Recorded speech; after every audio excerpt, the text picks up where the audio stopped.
evening. Thank you, Josh, for the introduction.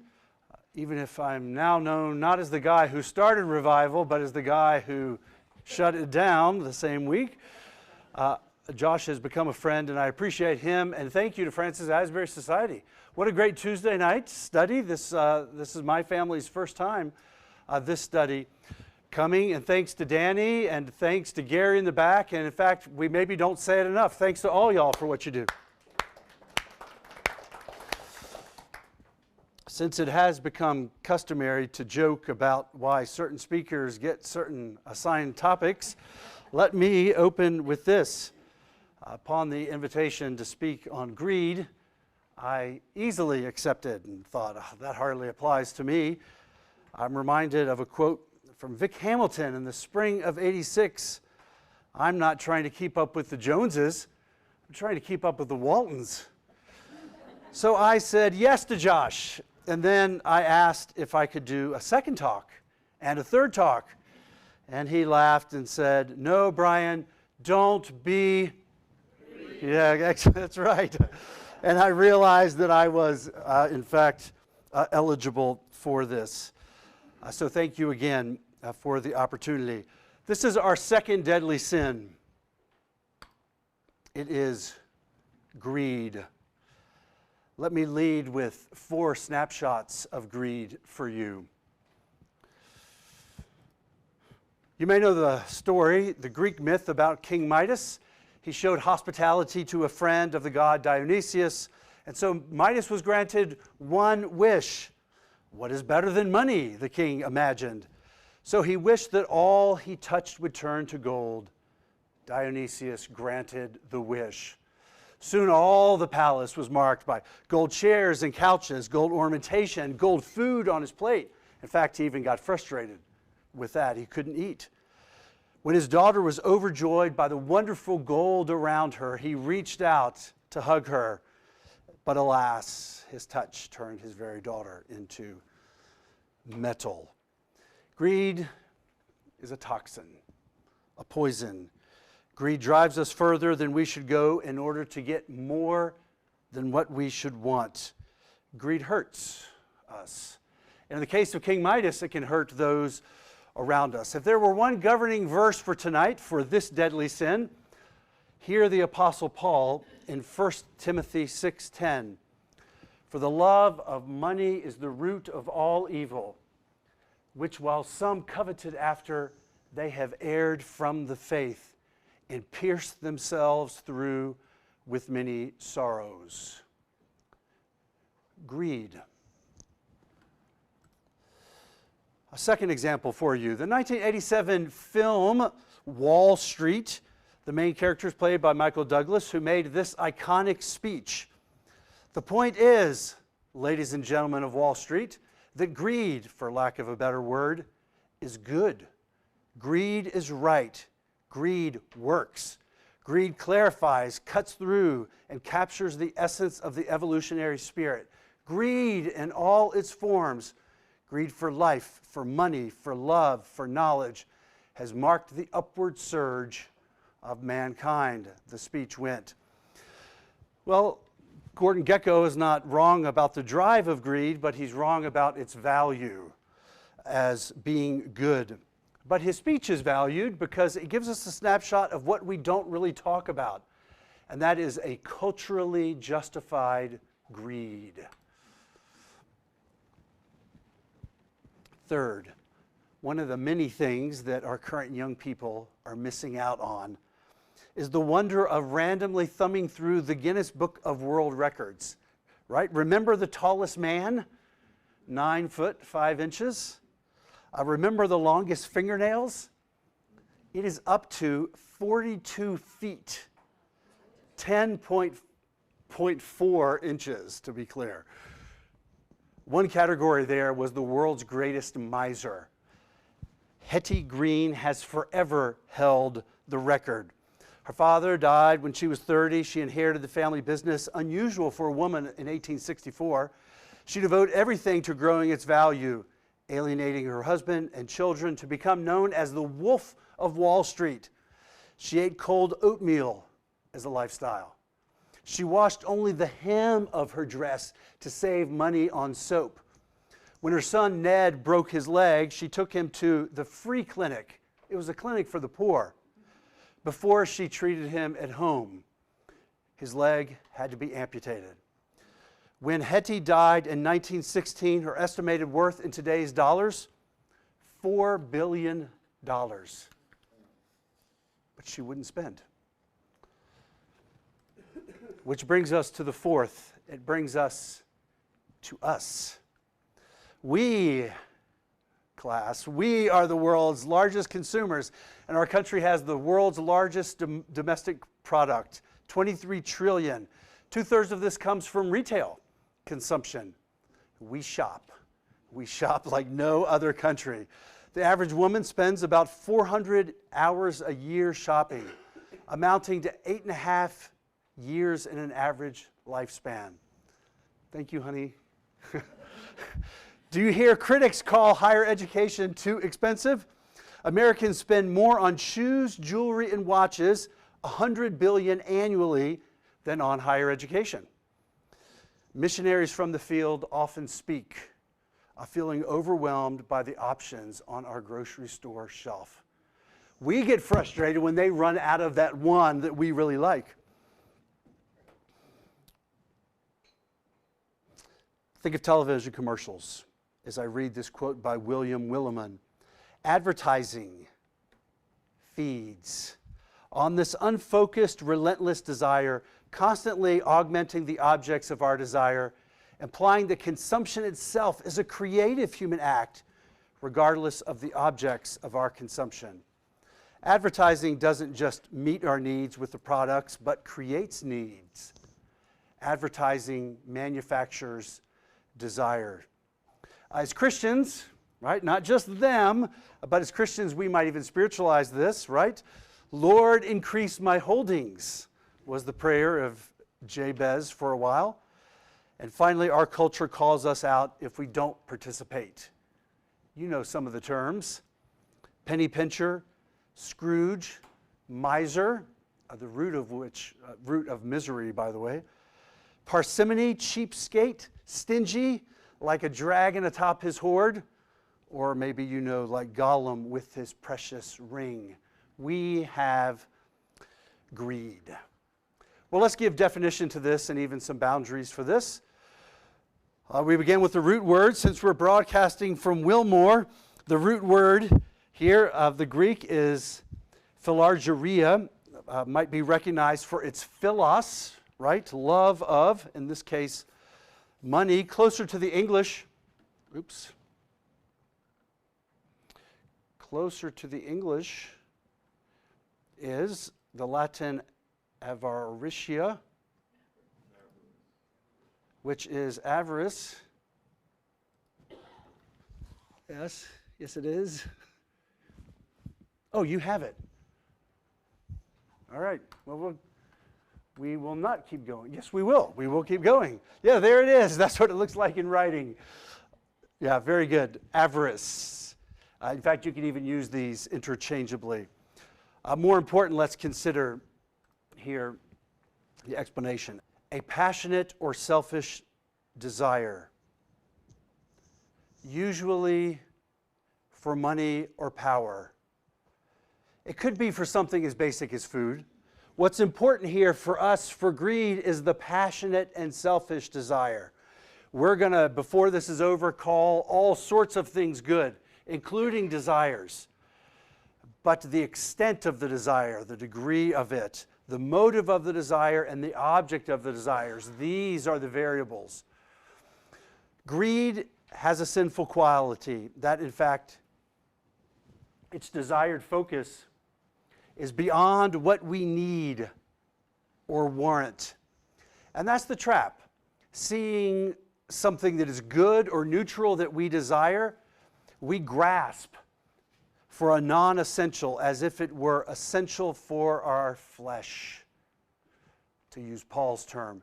Our natural fallen propensity to do so makes it a deadly sin. You don't have to be Wesleyan to have a strong doctrine of sin. This one, greed, is universal. Simply put, the more we want, the more we want.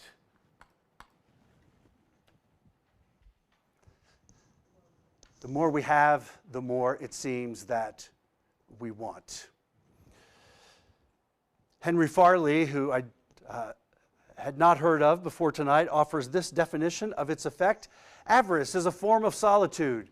We are walled up from our neighbors by our possessions, so that our possessions also find us as only one object, like all others. But we then treat our neighbors as mere objects. Avarice leaves no time or energy to care for our neighbors in our society.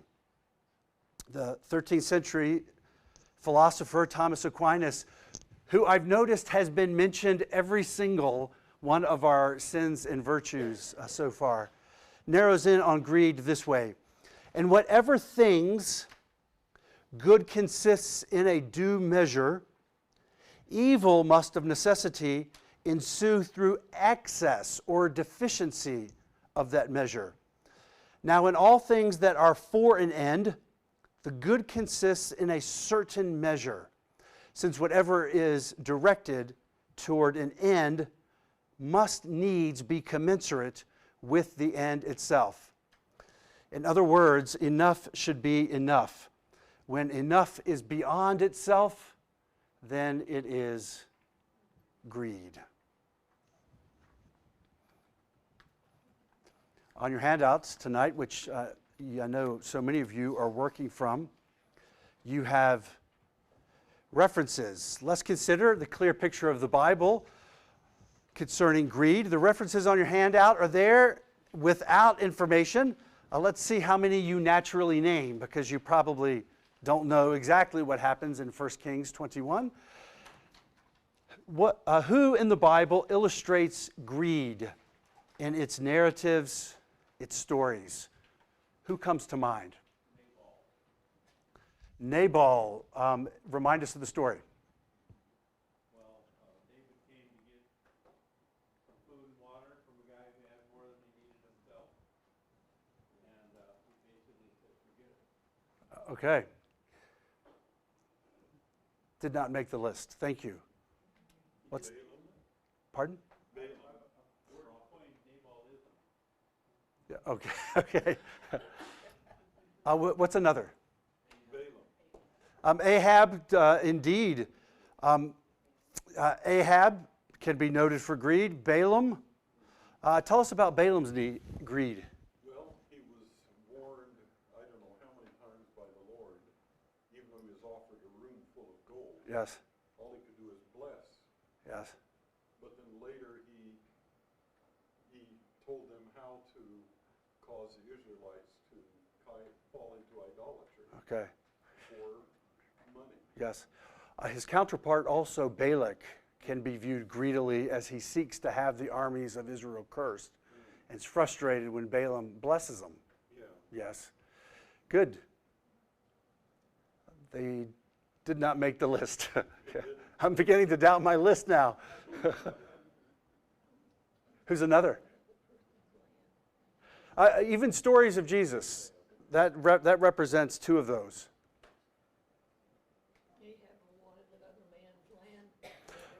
Yeah, okay. In fact, King Ahaz and Jezebel, Ahab and Jezebel. Yeah, that's a typo. How about that? I couldn't think of Elijah's servant, but he went to after the king. Anyways, after the man was healed, after he was done, I can't think of names tonight, ducked in the river, and he wouldn't take any. Elijah wouldn't take anything, and so the servant went after him and asked for a garment. Yes, good. Sometimes righteous greed might be, but for this first one, the king and the queen, right? In fact, here I have Ahab. Yeah, good. So Ahab is being prompted by his wife Jezebel, just take that vineyard that you really like. You're looking out over the window. You are the king, right? And so there is this, just one quote for each. Verse 15, as soon as Jezebel heard that Naboth had been stoned to death, what a coincidence, of course, she said to Ahab, get up and take possession of the vineyard of Naboth the Israelite, that he refused to sell you. They certainly are greedy. Does anyone know 2 Samuel 12 there? Indeed. In which episode of David does he show greed? Okay. Yeah, very good. Nathan's example to King David, where he shows up and says, David, there was a man with many lambs, right? And there was a visitor who had only one. But the ruler had to have that one. Instead, he took the ewe lamb that belonged to the poor man. This, of course, is the prophet telling the king. Of course, the king gets fired up. How dare he be greedy? And then Nathan says, you are that man. You have taken your faithful soldier's wife. And then, of course, set up his death. Now, what about Jesus? What parable or story does he tell involving greed? Yes, very good. The rich young ruler. The Mark 10 was what the reference there is. It is easier for a camel to go through the eye of a needle than for someone who is rich, because the rich young ruler was called to follow Jesus, but he had the stuff, and the stuff was hard. You couldn't take it with you when you go with the fox who has no foxhole. Good. The parable of the rich fool is that Luke 12 passage. This builder, this farmer, this gatherer, this rich man realizes his business is great, so he builds more storehouses and he stores up more stuff. And he says, oh, I've done well. I can just sit and be merry and relax. But God said to him, you fool, this very night your life will be demanded from you. Then who will get all of that which you prepared for yourself? Acts chapter 5, I thought of Ananias and Sapphira. There's a series of sins there, but before their public falsehood, the sin of deceit and lying, they hold back, they keep for themselves. Then Peter said, Ananias, how is it that Satan has so filled your heart? You've lied to the Holy Spirit and kept for yourself some of the money that you received from the land that you are pretending to present here to God. Sally, you thought of another one earlier today. Yeah, it was kind of a different, odd one maybe, but when Peter is traveling about and there's a man who wants the gifts of God for himself, Yes. and he will pay to get them. Yeah. It's kind of a greedy thing. Yeah, sure. Simon. Yeah. Simon Magus. Good. Well, the Bible also offers, besides illustrations of greed, some specific warnings about greed. Proverbs 15:12, the greedy bring ruin to their households, but the one who hates bribes, someone receiving bribe being greedy, will live, is on a trajectory to a better life. Proverbs 28:25, the greedy stir up conflict. In contrast, those who trust in the Lord will prosper. Ecclesiastes 5, whoever loves money never seems to have enough. Whoever loves wealth is never satisfied with their income. Among the many list of things that are meaningless, this too is meaningless. One of the most interesting, and I will admit, the opportunity to prepare for you tonight, I didn't know that the Apostle Paul has covetousness, really greed, as items on a short list that he calls idolatry. For this you know with certainty that no immoral or impure or covetous person who is an idolater has an inheritance in the kingdom of Christ and God. Paul realizes, I think, the heart of greed is worshiping a false god. Which is why it's the 10th commandment. Good. Yes, very good. But godliness with contentment is great gain, Paul says to Timothy. For we brought nothing into the world, we can take nothing out of it. Did you know that comes from the Bible? The principle, you can't take it with you. But if we have food and clothing, we will be content with that. Those who want to get rich fall into temptation and a trap, and into many foolish and harmful desires that plunge people into ruin and destruction. For the love of money is a root of all kinds of evil. Some people eager for money have wandered from the faith and pierced themselves with many griefs. Those are the teachings of the Word. Let's explore how greed works a little bit more and how it feels some more. This really is the crux of tonight. Most say that pride is the chief sin, a worthy claim. However, James Ogilvy remarks, greed is the first among the 7 deadlies. Greed turns love into lust, leisure into sloth, hunger into gluttony, honor into pride, righteous indignation into anger, and admiration into envy. If it weren't for greed, we have fewer of the other vices. So that he says, greed is the premier sin. I would like to highlight some of the names of the books you will see referenced tonight. In this case, it's Wicked Pleasures. Greed warps the perspective of need. Yes? How would you compare covetousness, the word covetousness? Yes.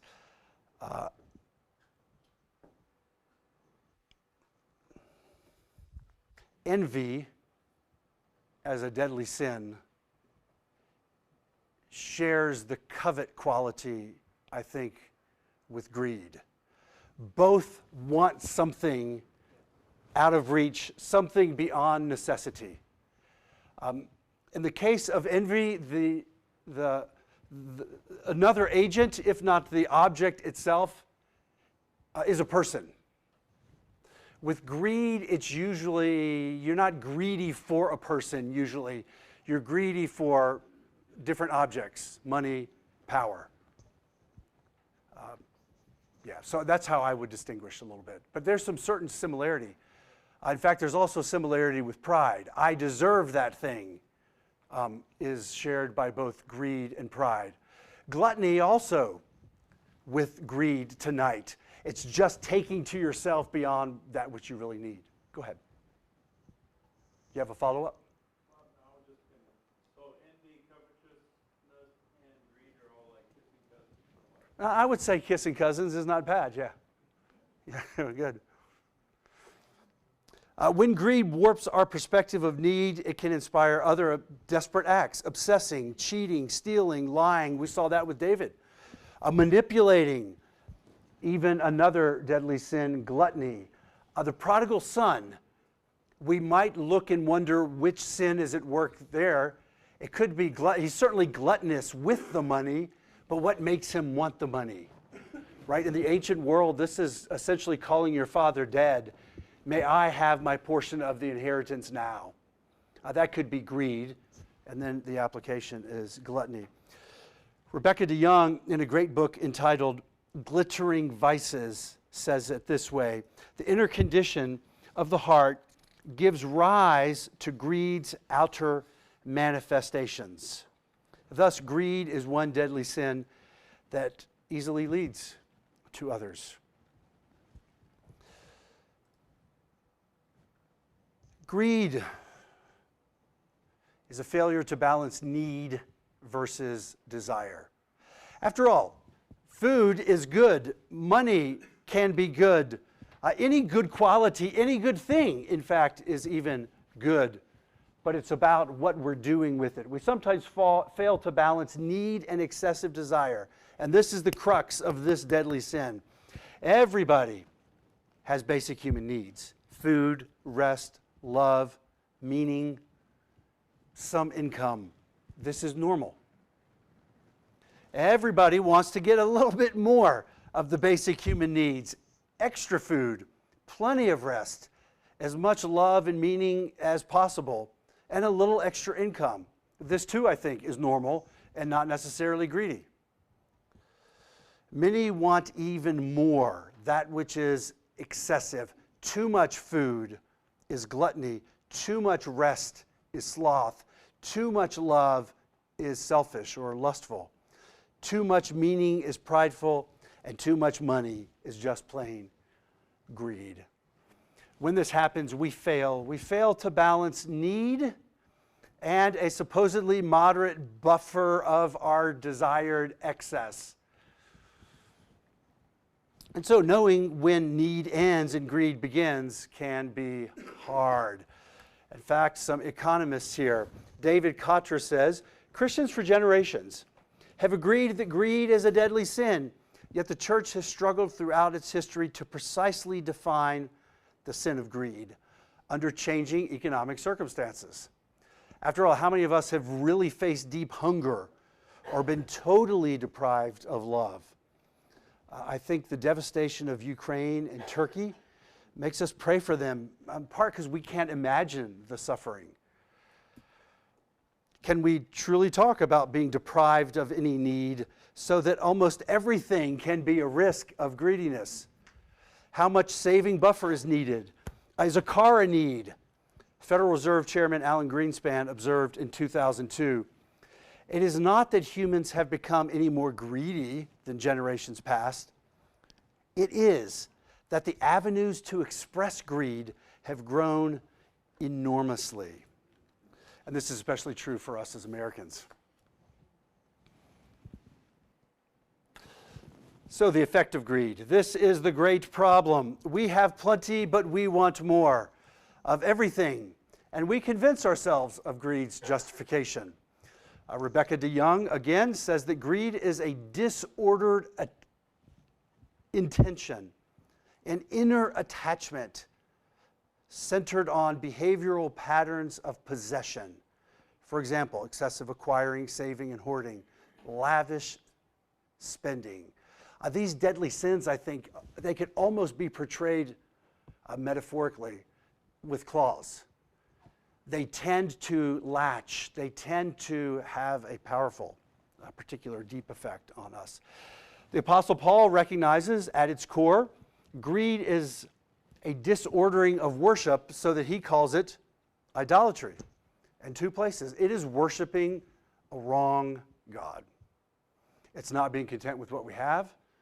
It is on our insides beginning to plot for that which God has not particularly provided. Well, to gain just a little further insight into the nature of sin, let's consider the church's understanding through time.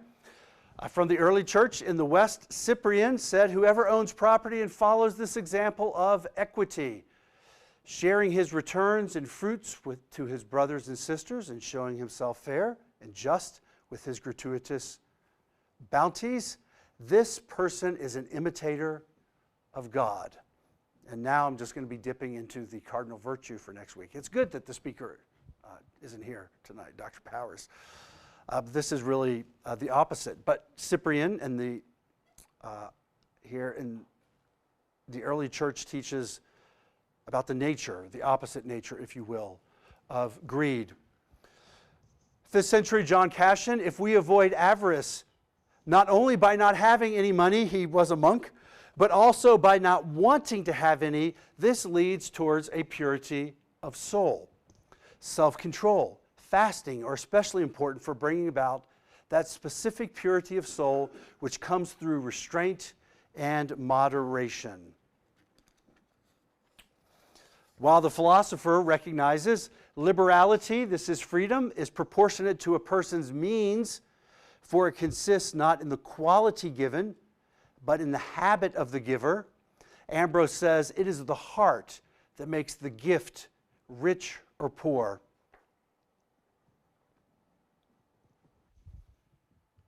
And gives things their value. This church father captures how really all of this is a heart issue. Chrysostom, early 5th century, from the East, says, I am often reproached. He's preaching in Constantinople, the capital of the empire. I'm often reproached for continually attacking the rich. Yes, because the rich are continually attacking the poor. But those I attack are not the rich as such, only those who misuse their wealth. I point out constantly that those I accuse are not the rich, but the rapacious. Wealth is one thing, covetousness is another. Learn to distinguish. John of Damascus says these 8 passions should be destroyed as follows: avarice, greediness, destroyed by compassion for the poor. Let me show you one fascinating way that the early church embellished to combat greed. We all know that Judas Iscariot sold Jesus for 30 pieces of silver, and that he also, John 12, stole from the money purse. Whatever else accompanied his motives for betrayal and the loans, a form of greed was certainly with Judas Iscariot. In the early church, don't believe everything you hear tonight, just to be clear. In the early church, there's a tradition to use Judas as an example of greed by challenging the biblical account of Judas's death by hanging. Instead of dying on the tree, one tradition says he fell down from the tree, survived, and lived on while suffering from his greed. Well, let me tell you how they do this. First, the tradition establishes his survival from the hanging. Apollinaris, bishop of Laodicea in the late 4th century, writes, Judas did not die, but lived on, having been cut down before he choked to death. Indeed, the Acts of the Apostles makes this clear. Falling headlong, he hurt himself as he burst open his gut and his intestines spilled out. Second of all, the step that is taken after his gut pours out is he survives. He survives the hanging in order to be clubbed in their sermons. Listen to Apollinaris describe Papias, who claimed the most graphic description of Judas's survival. I will read it quickly. Judas was a terrible walking example of ungodliness in the world. His flesh so bloated. Again, this is after Jesus has even ascended. His flesh was so bloated he was not able to pass through a place where a wagon passes easily. Not even his bloated head could pass through by itself. For his eyelids, they say, were so swollen he couldn't see the light at all.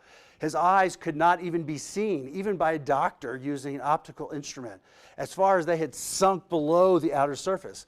His genitals appeared more loathsome and swollen than anyone else's.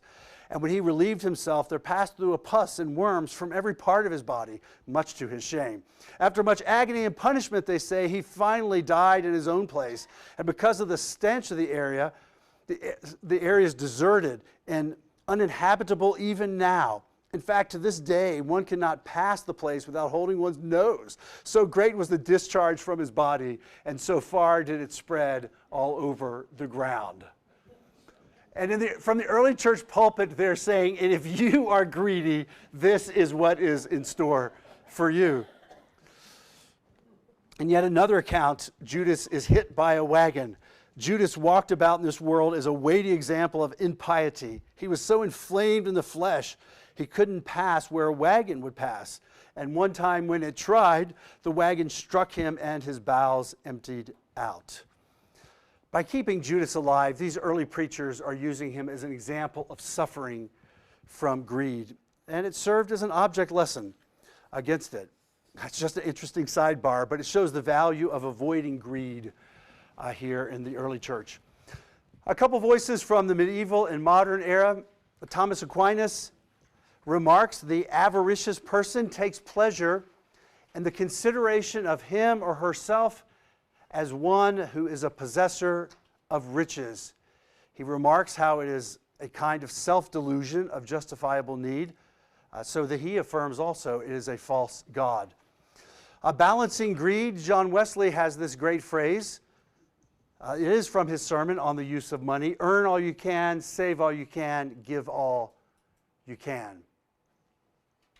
Here you see a perspective that money in itself is not bad.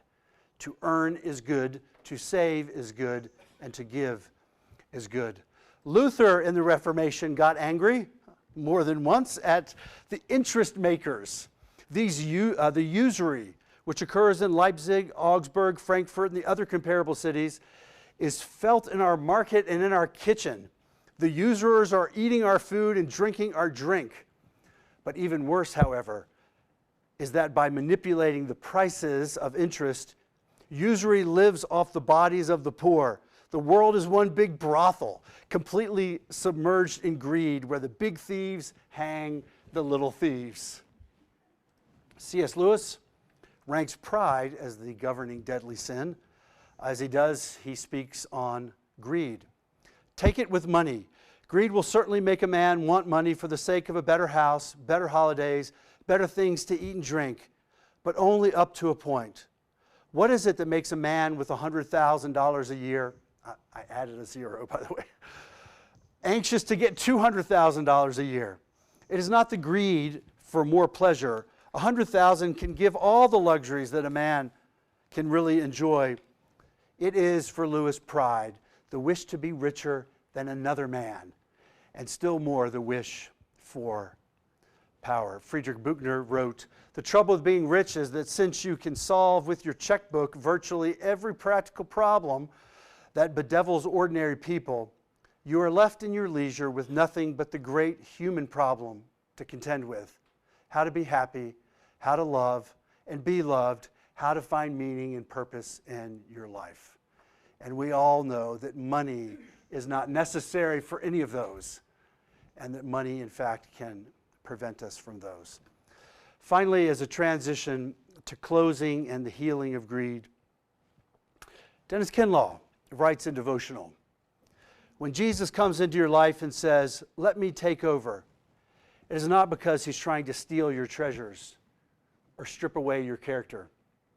He's trying to protect you and help you be all you were intended to be without any unnecessary scars or wounds.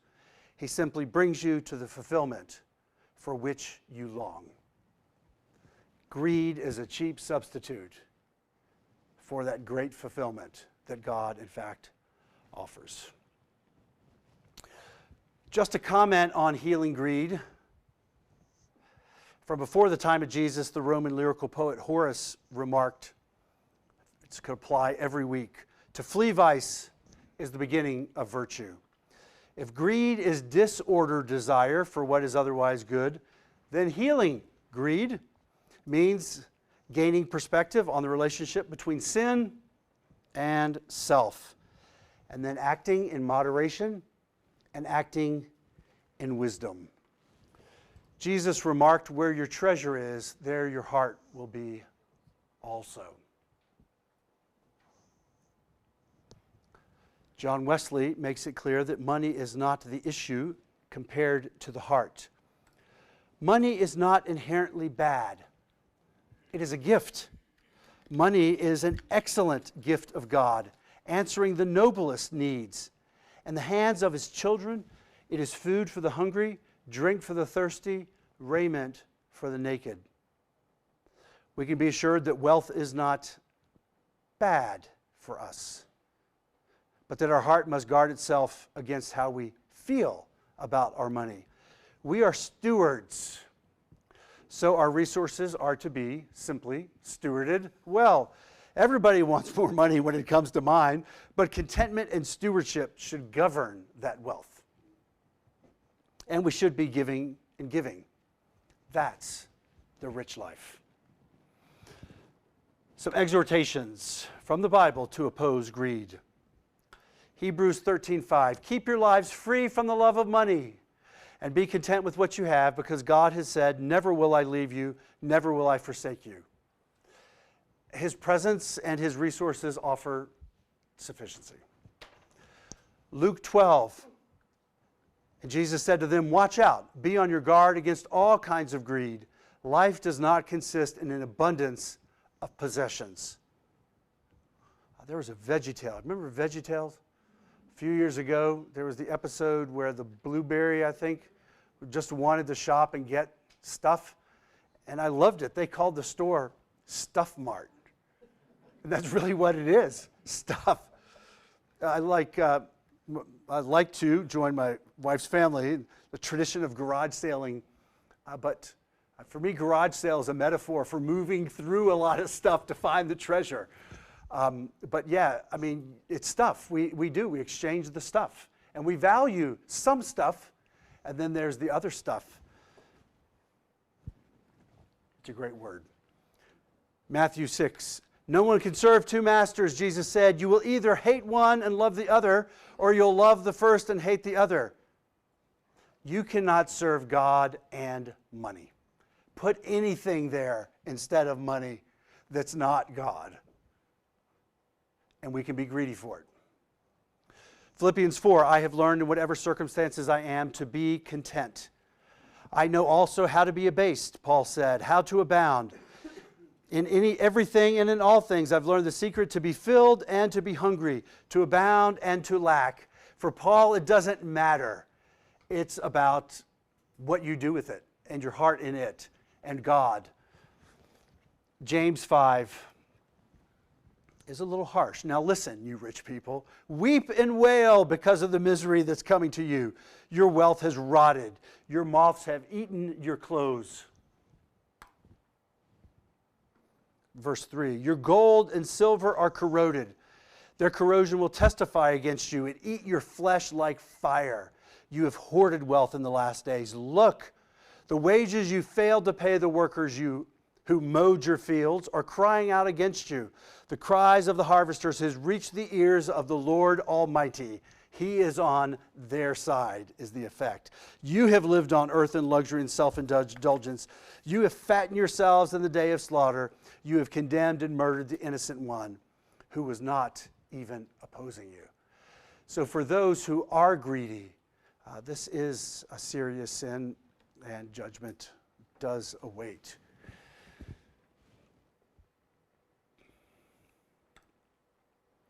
And so, seeking out greed and facing greed, adjusting desire can be difficult. Even the great Augustine wrote in his confession, now I had discovered the great pearl. To buy it and sell it. To buy it, I had to sell all that I had, and I hesitated. Like the rich young ruler.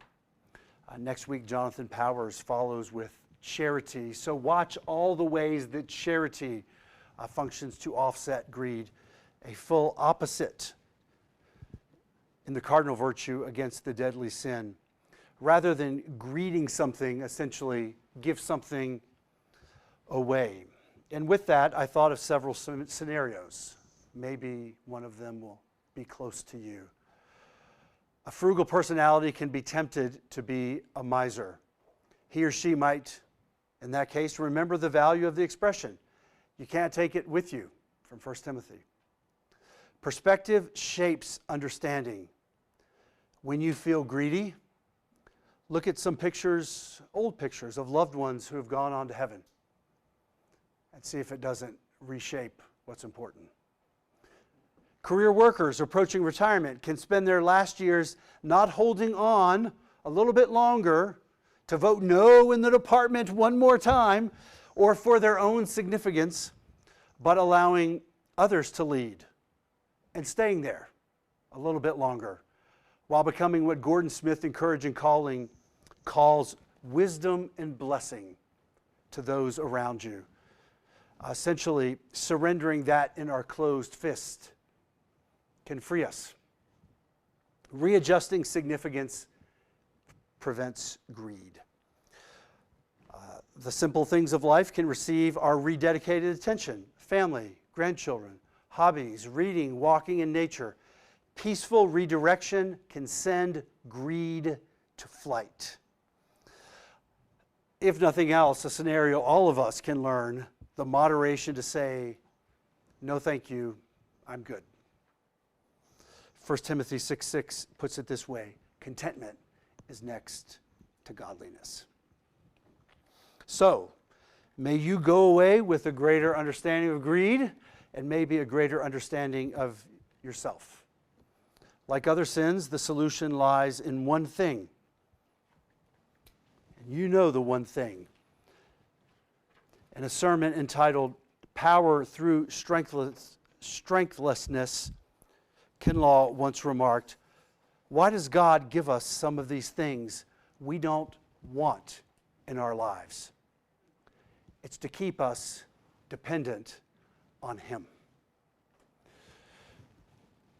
So until next week, when Jonathan Powers presents on charity, fight greed and pursue holiness for a healthy and fulfilling life. Thank you.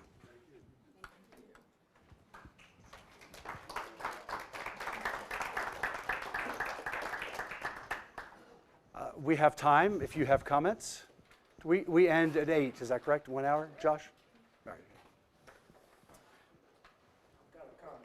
Yes, Mr. Shelton. I'm thinking with John Wesley's quote from the past: earn more, save more, and give more. So there's a fine line as to how you do that without falling into greed, I assume, from what all you're saying. Absolutely.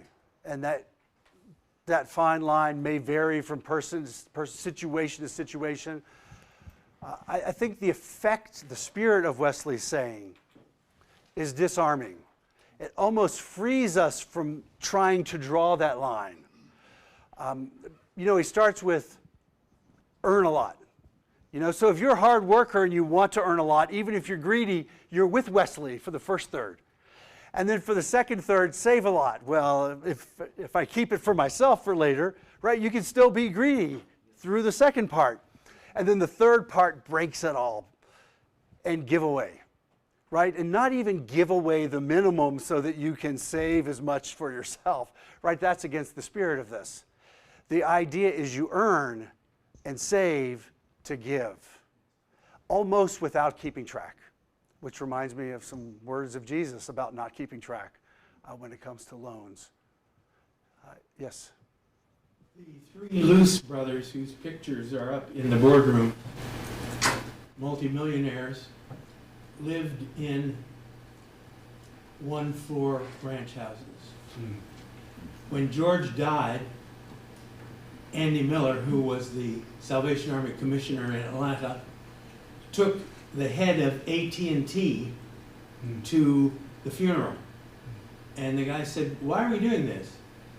And Andy said, "I want to show you how a rich man lived." The Luce family is a great testimony of giving. It's a legacy. Yes? I was just going to make a comment on the aspect of save as much as you can. I have often viewed it not so much as saving and putting back as much as you can, but living frugally.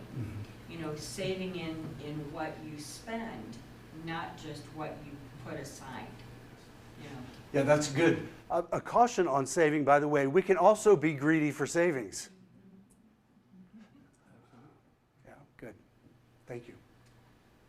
Is it possible that greed could be what happens when we have 168 hours a week and we have a hard time cutting out 2 or 3 for Yes. church? Sure. Indeed. I'm thinking of other deadly sins, right? Maybe even gluttony. I really have students read Dietrich Bonhoeffer's Life Together, right? It's a small version. But essentially the premise of the book is if you like to be alone, be careful. The body needs you, right? And we all get that. He has the opposite. If you love to be in the body, if you love to feel yourself in service, if you're here when the doors open and when they close, right, check your ministry. You might be avoiding something. You might not want to be alone with God, and you need to be.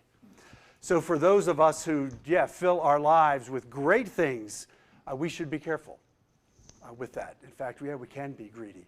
What was the name of that? Life Together. Bonhoeffer, of course, noted for the assassination attempt on Hitler, one of a couple hundred arrested, administrative, which of course inspires students to read his work. I'm also reminded of Bonhoeffer's Cost of Discipleship, where the great quote is, when God calls a person, he calls them to come and die. Yeah, good.